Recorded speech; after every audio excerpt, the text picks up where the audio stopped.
O que é preciso para uma ideia, de repente, mudar o mundo? Bom, nessa análise que vamos fazer do livro de Atos, ali pelos capítulos 10 a 12, vamos ver exatamente isso. Como uma visão divina e uma fuga da prisão, que parece coisa de filme, ajudaram a derrubar umas barreiras culturais imensas e a desafiar o poder de um rei. E essa pergunta aqui, ela está bem no centro da nossa história. A gente está falando de um movimento que estava só começando, sabe? E ele enfrentava oposição por todos os lados, tanto por causa das suas próprias tradições, que eram super antigas, quanto pelo poder de um rei bem tirano. A nossa história, ela não começa com um plano bem traçado, nem com uma reunião, não. Ela começa com dois homens de mundos completamente diferentes. Eles nem imaginavam, mas o caminho deles estava prestes a se cruzar de um jeito, olha, totalmente inesperado. Então vamos lá. De um lado, a gente tem o Cornélio, um centurião romano, ou seja, a própria imagem do poder que dominava tudo. Mas ele era um cara que respeitava e orava ao Deus de Israel. Do outro lado, Pedro, um pescador judeu que virou simplesmente um dos pilares da comunidade cristã primitiva. Não tinha como ser mais diferente um do outro. E é aqui que a coisa começa a ficar interessante. Enquanto Pedro está lá orando, ele tem uma visão. Uma imagem que vai chacoalhar tudo que ele acreditava sobre a sua fé e sobre o seu povo. Pensa só, um lençol gigante descendo do céu e dentro dele todo tipo de animal que pela lei judaica era proibido de comer.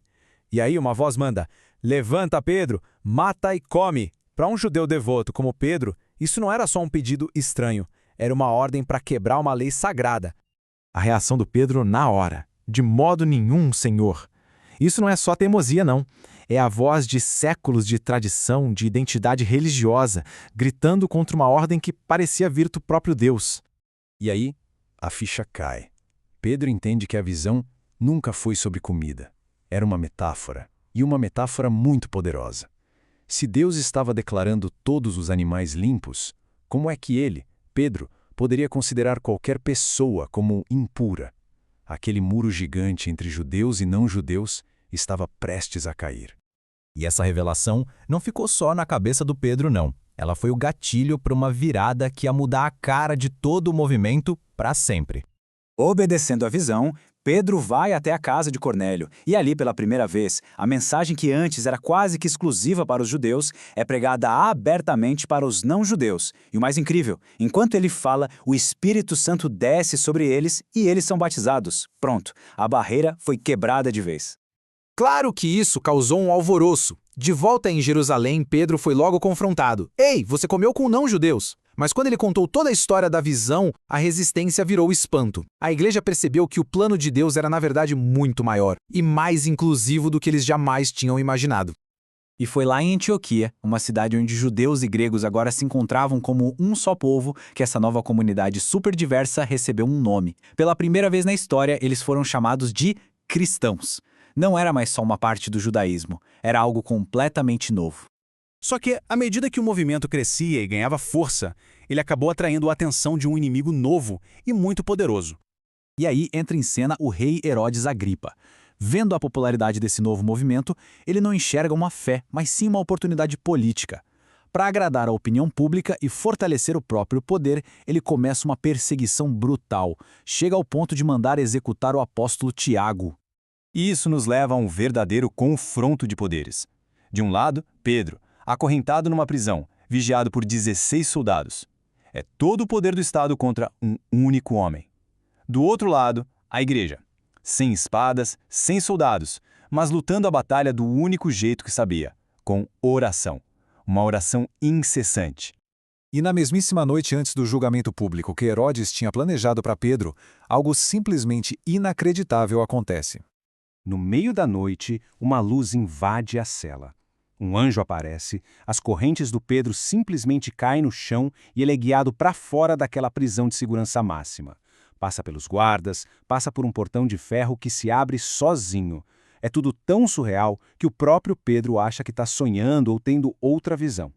E aqui vem um momento de ironia que é até engraçado e profundamente humano.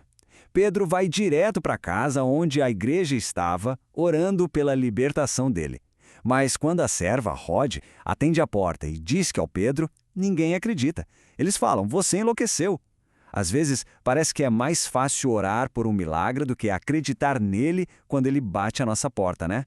O que nos leva aos destinos assim totalmente diferentes dos dois homens no centro dessa história. Pedro, o prisioneiro, é libertado por um anjo e volta para sua comunidade. Já Herodes, o rei, ele também está prestes a encontrar um anjo, mas o resultado vai ser bem diferente. A arrogância do Herodes é o que leva ele à ruína. Num discurso público, a multidão começa a gritar que ele é um deus e ele aceita a adoração. Nesse exato momento de orgulho, ele é ferido por não dar a glória a Deus e o fim dele é, bem, sombrio e terrível. Então, depois dessa confusão toda, né? Uma descoberta que quebrou barreiras, uma identidade nova, perseguição, um confronto divino, qual foi o resultado final de tudo isso? Um rei está morto. O líder da igreja foi salvo de um jeito milagroso. E no fim das contas, essa única frase resume tudo. Entretanto, a palavra de Deus crescia e se multiplicava. Quer dizer, apesar da perseguição, da prisão, do poder político, a mensagem não só sobreviveu, ela floresceu. Essa história toda deixa uma pergunta no ar. Uma pergunta que é tão relevante hoje quanto era naquela época. O que realmente acontece quando o poder humano, com todos os seus exércitos e prisões, bate de frente com uma ideia que é movida por uma convicção divina?